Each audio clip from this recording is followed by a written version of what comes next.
In this video you will learn how to fix the GeForce Experience NVIDIA Game Filter not working. Update the GeForce Experience.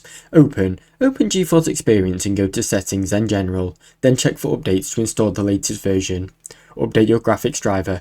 In the GeForce Experience, click Drivers, then select Check for updates to install the latest NVIDIA driver. Enable experimental features. Go to Settings, then General, then turn on Enable experimental features and restart GeForce Experience.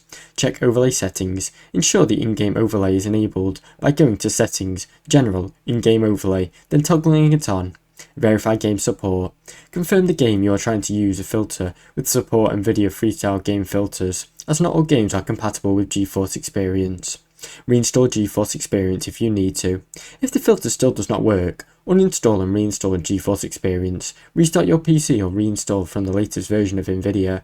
Now you know how to easily fix GeForce Experience NVIDIA Game Filter not working. Thanks for watching.